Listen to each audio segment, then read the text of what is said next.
eles, na verdade, eles descrevem o processo de tradução e adaptação daquele questionário que nós respondemos em alguns meses atrás, para o português, para o brasileiro.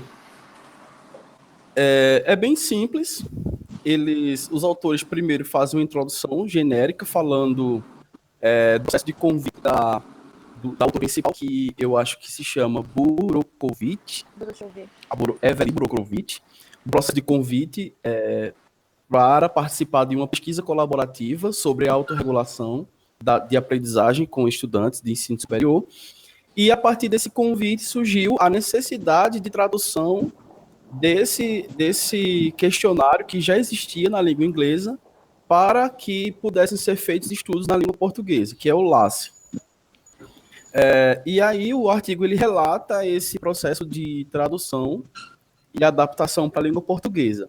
No primeiro tópico, no primeiro capítulo, não sei nem se é um capítulo, o primeiro ponto que tem aqui, ela vai descrever, eles vão descrever o que é o LACE, que é um questionário que a gente já teve acesso a ele em alguns meses atrás, e o LACE original ele é subdividido em 10 escalas, que é a escala de ansiedade, a escala de atitude, a escala de concentração, de processamento da informação, de motivação, de seleção de ideias principais, de autoteste, de estratégias de teste, de gerenciamento de tempo e do uso de recursos acadêmicos.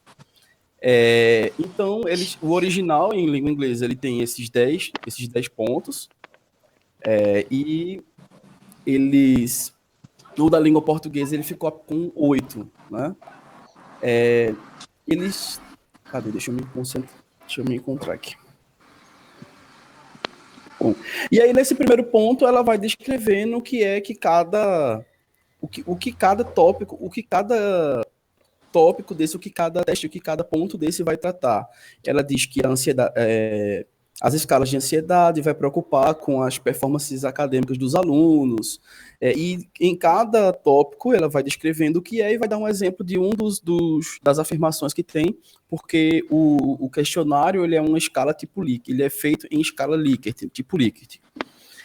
São 10 escalas, são 10 pontos, cada ponto tem 6 afirmativas, então dá 60 afirmativas no total, pelo que eu entendi.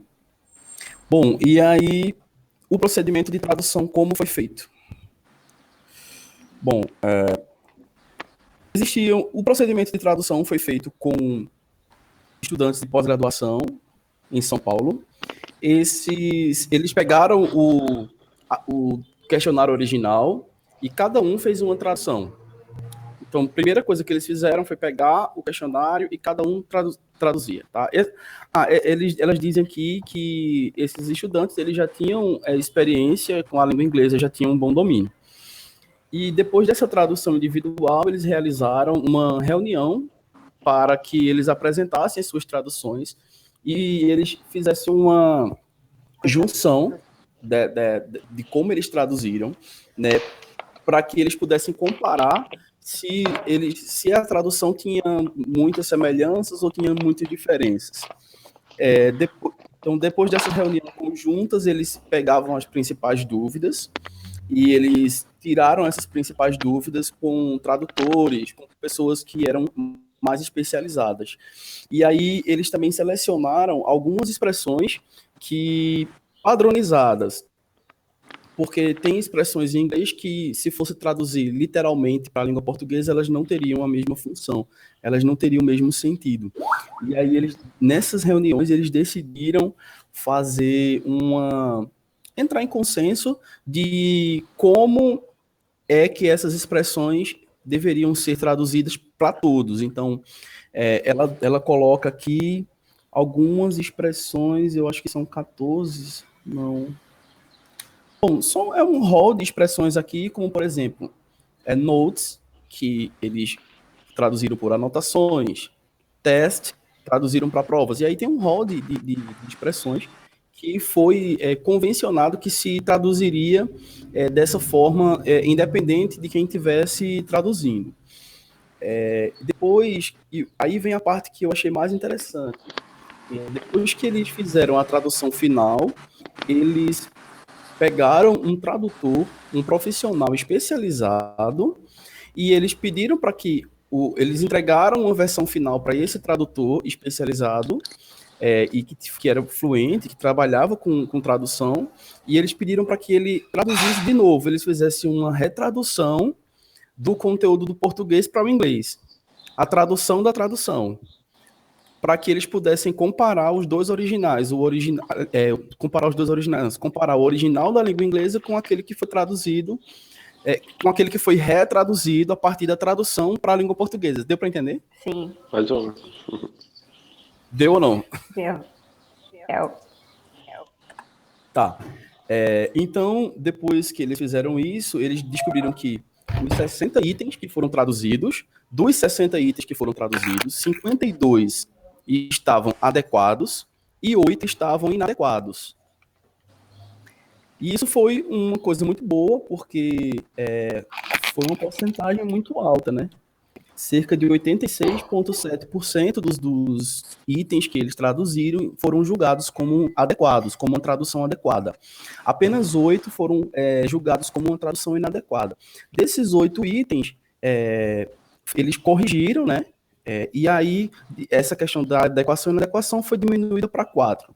No final da história toda, o que é que acontece? Eles se reúnem novamente, fazem um consenso, né, como é que vai ficar isso aqui, e aí eles levam para que o pessoal nos Estados Unidos, né, uma banca que eles chamam juízes, né, as pessoas que são especializadas em autorregulação, que entendem de autorregulação e que são nativos da língua inglesa, que eles possam verificar essa tradução e julgar se essa tradução ficou adequada ou não.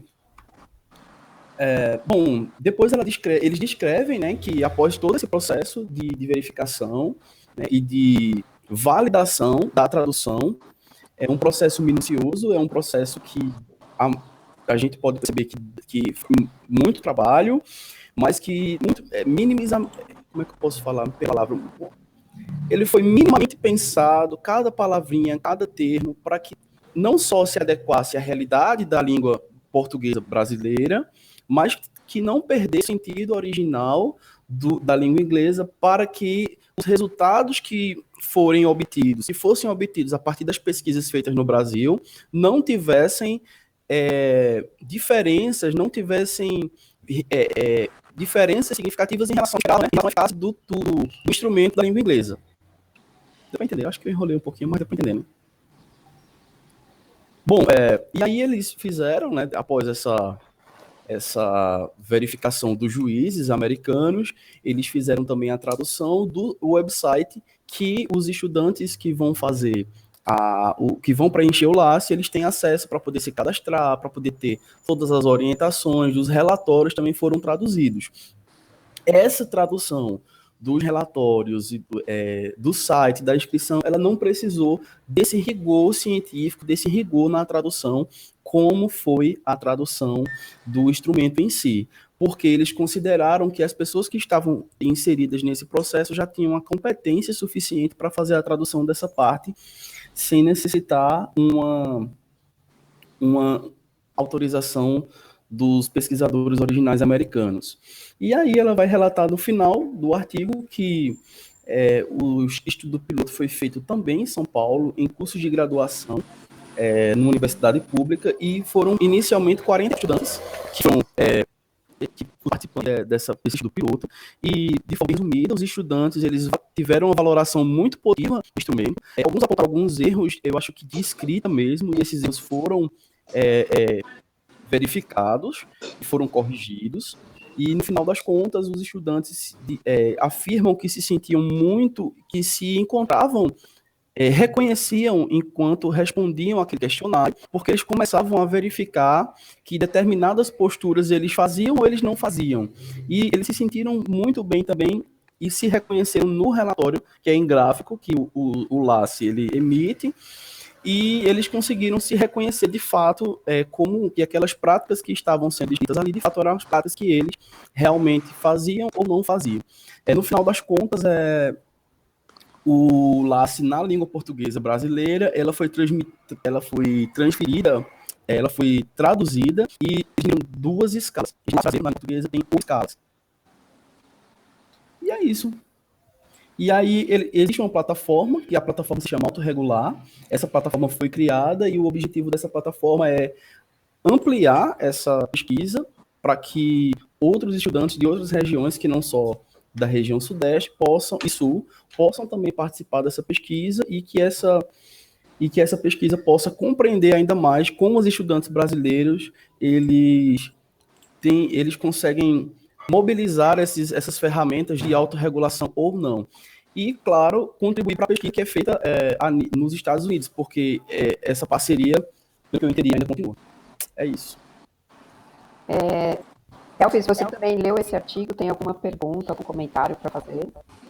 Não, na verdade, Renato, ele deu um resumo aí bem expandido sobre, até porque ele é um texto pequeno, acho que são 5, 6 páginas, na verdade. Isso. Então, assim, é bem simples e Renato ele falou tudo, eu não tenho nada a complementar, não. Fala dele, não. Só repetir, na verdade, se for falar algo. O Renato também, ele, na época que respondeu o LACE, ele preparou para a gente uma aula, mas aí nós tivemos que tirar essa aula do YouTube. Porque... assim, na verdade, desculpa, professor, só pontuando, o que eu falei aqui é um caso, né? Porque a adaptação, a tradução, a dúvida fica essa, né? Não sabe falar o que é o LACE. Então é isso também, né? Eu vou fazer uma coisa. Eu concordo, como é o LACE,